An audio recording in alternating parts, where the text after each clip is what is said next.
He laid it on his shoulders, rejoicing. And when he had cometh home, he called together his friends and neighbors, saying unto them, Rejoice with me, for I have found my sheep which was lost. Verse 7 at the end, I say unto you that likewise joy shall be in heaven over one sinner that repenteth more than over 99. I'm going to challenge y'all with this. Go get Mookie. Go get Mookie. Come on. We are in trouble. And I'm sitting up here today and I was thinking and I just can't shake it off my bones, Pastor. A friend of mine that I knew, my wife's co-worker, both the husband and wife, just the other day while we were ready and preparing for Father's Day, his wife and his oldest daughter were killed in an accident on their way back from Texas to Berkeley.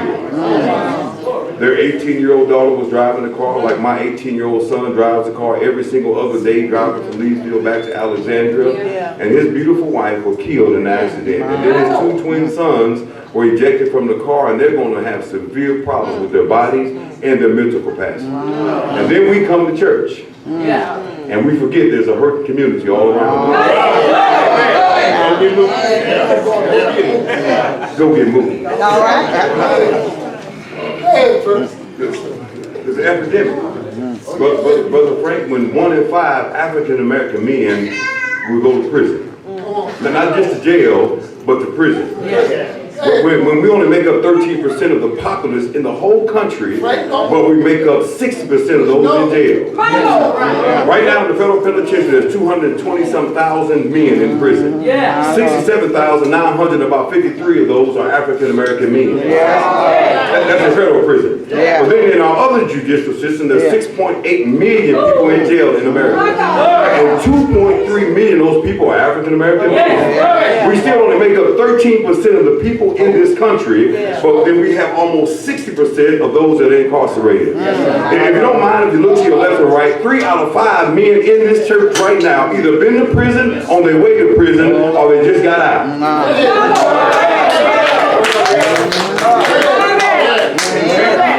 Go get Mookie. Go get Mookie. We're in trouble, Brother Danny, when I can go get a police record faster than I can get a loan from a bank. It's embarrassing when we see our brothers and sisters in high places, but then we'll know our brothers and sisters in low places. Luke writes the book. He writes the book of Luke and the book of Acts to a brother named Theophilus. In the book of Luke, he writes because he wants to try to tell them who Jesus really is. In the book of Matthew, the genealogy starts from Joseph's side and goes back to Abraham. But Luke takes the time to prove to us that God is not concerned with your gender or your background. So he don't go from Joseph back to Abraham. He goes from Mary's side of the family, 77 generations, back to God. Y'all gonna get it anyway. You might as well amen early. Luke writes in a way to tell us that God will use men, women, boys, and girls. It's important to know because sometimes we put folks in boxes when God's trying to get us to get out the box. So many times I've seen it. We get to the stoplight and we lock our doors on the people who we grew up with, children, or stand on the street corner. We won't even wave at them. We'll run to church, but then we'll lock our doors so they stand on the corner won't get us. Mookie. I was at a church I was at, Brother Beauregard, and it was Wednesday night, and I mentioned to the Bible study group, I said, if somebody came in here with a gun right now and said, whoever loves the Lord, stand up so I can kill him. I told them that night that 99% of us would be still sitting in the seat. Amen. And the reason why I said 99%, I said because one of us, and I'm talking about me, I'm going to try to run as fast as I can to get out the door. Because regardless of what we say, we really just want to keep on living. The only way to get to heaven is you got to die. So we ought to have the tenacity to go out and get Mookie wherever he might be. And Mookie could be a boy or a girl. Luke is not he's not with Jesus. He doesn't spend time with the Lord, with the other apostles. No, because he's Paul's companion. Colossians will tell you in the 4th chapter, and in Acts, every time he talks about being with somebody, he said we. I don't have time to go through it. Let your pastor teach you on Wednesday night. But if you get time, go look in the book of Acts. Every time that Luke is talking about doing work, he says we. And we is a pronoun meaning more than one. Amen. Second person present. Amen. We. Luke is mad at the accounts of Jesus Christ. So he takes the time, he sits down with Mark, John Mark, y'all know Mark. He sits down with John Mark and he sits down with the others and he collectively does a historical, chronological order of what Jesus did. Go get Mookie. In our text, chapter 15. The book of Luke is the longest book in the New Testament. That's a good, helpful holy hint. Along with Luke and the book of Acts, he takes up almost 1/4 of all the books in the New Testament. Luke writes so eloquently because he's a doctor and he's a historian. He takes the time to explain things nobody else can explain. There are some unique things in the book of Luke. One of the unique things is that not only is it the longest one, but it's material in Luke that no other gospel has. I know y'all thought I was just going to scream and holler, and I am, but before I get there, let me give you some meat.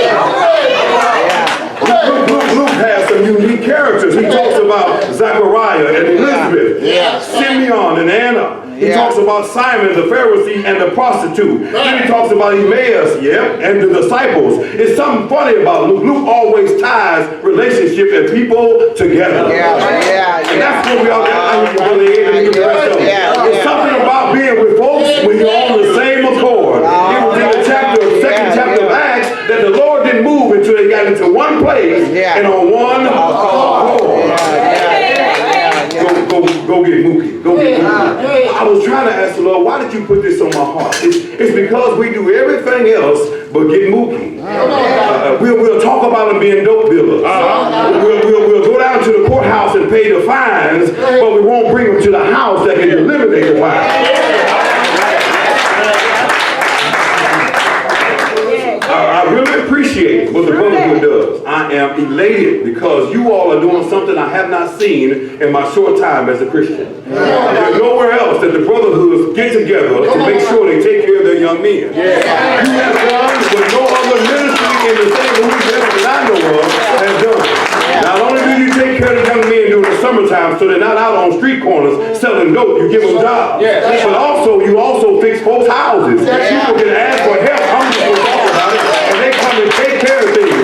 So tonight when you gave, don't give $1, baby. $1 won't buy a nail. If you want to help out, go get Mookie and bring them to God's house.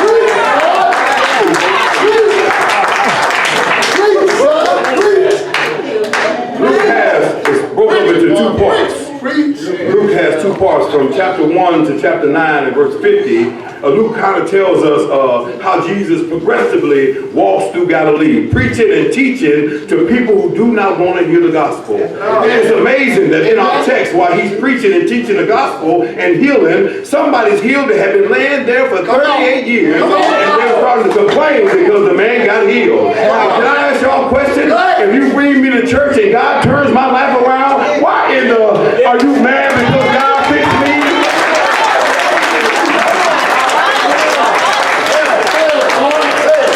You wanted me to change. You prayed for me to change. And then when somebody took out the time to bring Mookie to God's house, now you're mad.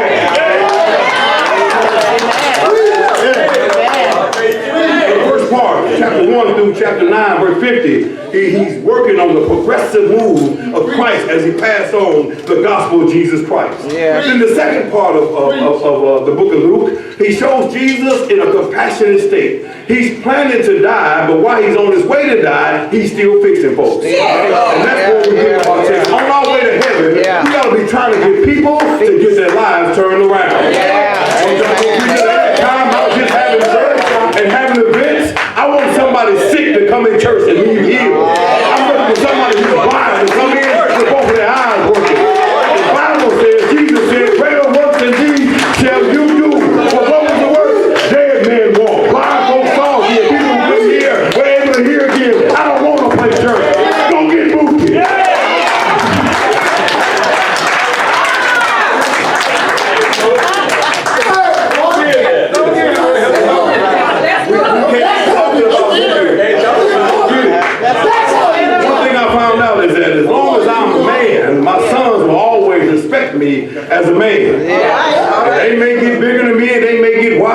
but I'm still their daddy. When I'm their daddy, I make sure I stay in that place. When I go to church, everything in my house that's breathing, can put on clothes, and eat my food is coming to God's house. And when you get a place where you don't want to come, get your stuff together. Go get Mookie.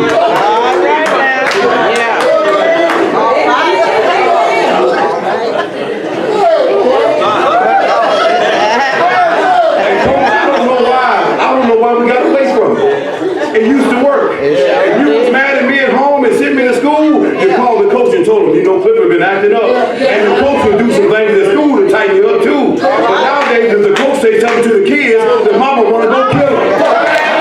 You bring your tail around my house if you want to. This preacher got a gun. Let me go on. Let me get these. I got 4 quick things and we're going to go.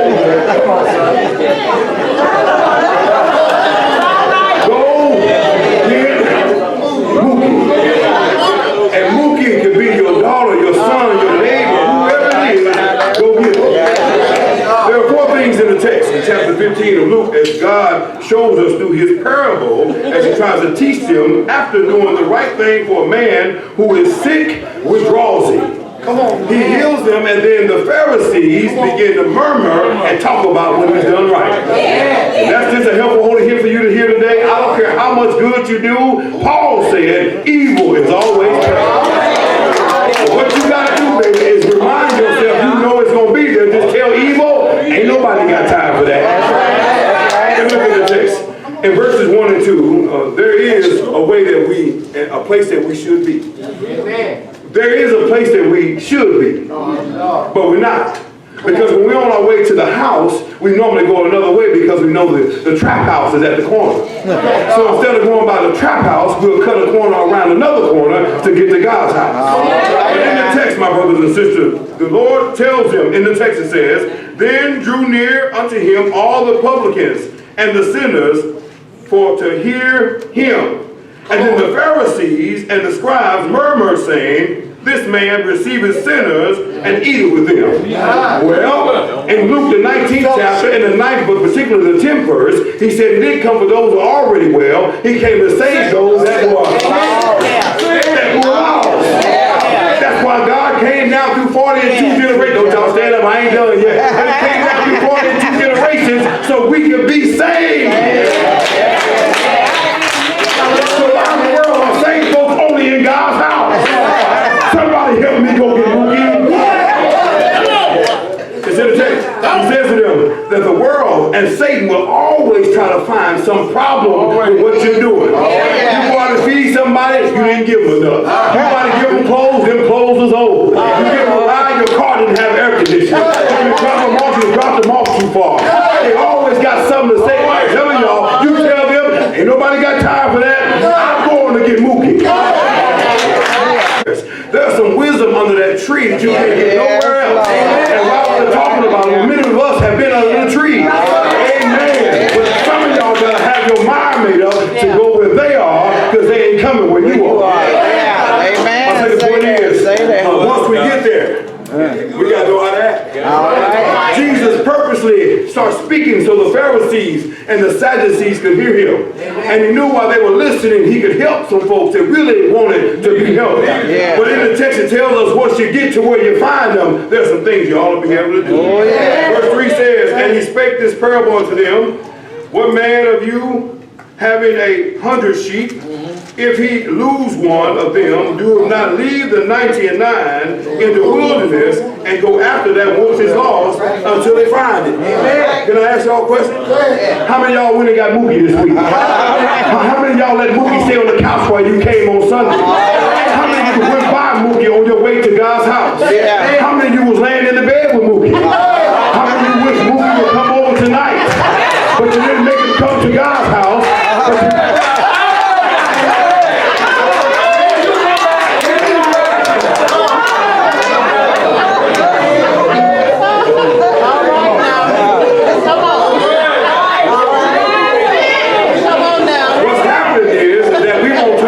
In God's house, so we can't tell the truth at our house.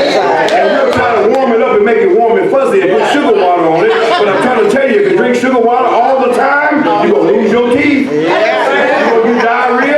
and you're going to be sick in your body. Every now and then you need a little gravy and some bread. Right tonight, I'm going to give y'all some bread and gravy. Amen? Yeah, when you're going to get Mookie, make sure you know how you have to act once you get to it. All right. It's not the Bible, but it's just saying, Yeah. sheep begat sheep. Pastors don't make new members. All right. It's the members that bring folk in God's house. I got that Say that. I'm gonna say it again. Yeah. On Facebook. But sheep begat sheep. Yeah. It's gonna be one of y'all going out and telling somebody, girl, you can't wait to hear my pastor. Yeah. He know how to take that word and break it up so we can understand it. He dissects it. He takes the time and exegetes the word, and he doesn't eisegete it. He puts God in it and pulls God out, but he don't put himself in it. And somebody ought to be telling somebody, let me take Mookie to my house. First is, there is a place that we should be. Second, there is a way that we should act. And then thirdly, we ought to know how to treat them once they come. All right, now, say that. I'm glad you already pastor here. I ain't gonna be in too much trouble. Let me ask you a question. When sick folk come to the hospital, Say it. don't nobody have their nose turned up at it. Who broke your arm? Who made your leg look like that?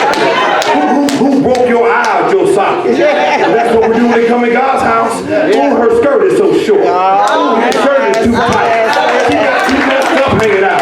But some of y'all will be wearing it, but they don't sit where you used to sit. And that's why your clothes are changing. If you treat them right, they'll come back. Y'all go get moving.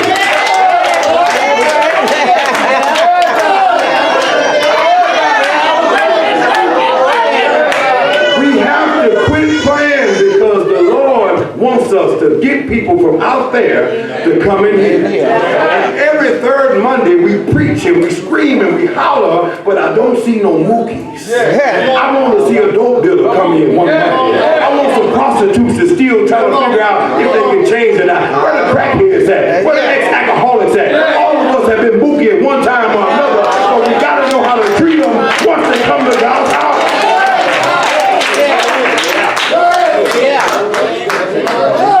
It's in the text. It's in the text. And the nurturing comes from Mookie being in Bible study and Sunday school and singing in the choir, even though he may be a D minus and everybody else is singing C, whatever it is. Yeah, he's the one that's still cutting the grass outside. And you know he's still smoking cigarettes, but you let him cut and smoke anyhow. He's the one that's pants are sagging, his drawers are dirty, but you love him enough to let him keep coming. Because I used to be Mookie, and there was somebody that took the time to love me and treat me like when I came to God's house.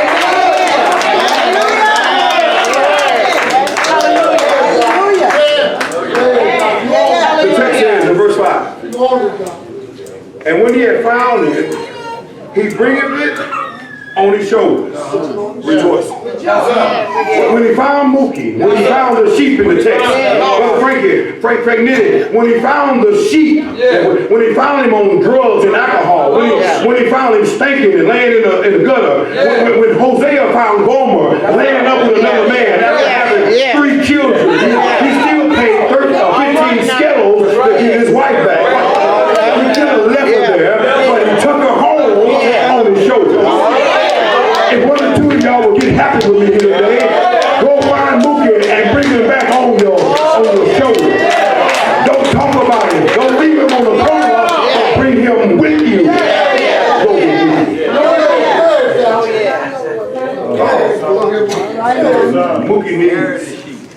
Mookie needs nurture. Mookie needs love. Not a snooty attitude. Now let me, what's your background and where you come from? That ain't none of your business. Because Romans 3:23 disqualifies everybody in the house. All have sinned and fallen short of the glory of God. And if it had not been for the love of God, we all would be on our way to hell. And y'all may be surprised you gonna get there and Mookie ain't there. Here's my last one, y'all. We go home. Come on. Verses 1 and 2 tell us that we ought to be where the sinners are. That's what we we ought to be doing? We ought to be doing that, Brother Deacon Bush, that everybody in the Sonia corners ought to be mad. The dope dealers ought to be saying, man, these Christians won't leave us alone. The gambling house, it shouldn't even be open anymore. Amen. Because we ought to be popping up in there every Friday and Saturday night talking about how y'all doing. Can we pray for you? We ought to be right where the dope dealers at. And secondly, we got to know how to act when you get to them. You can't tell a person who's been making $10,000 a month go work at McDonald's. Oh, y'all, once they come in God's house, you got to know how to treat them. Pastor said you got to be able to nurture them. And then fourthly, once they get in the house, instead of us talking about how they don't look right and everything is wrong with them, we got to learn how to celebrate.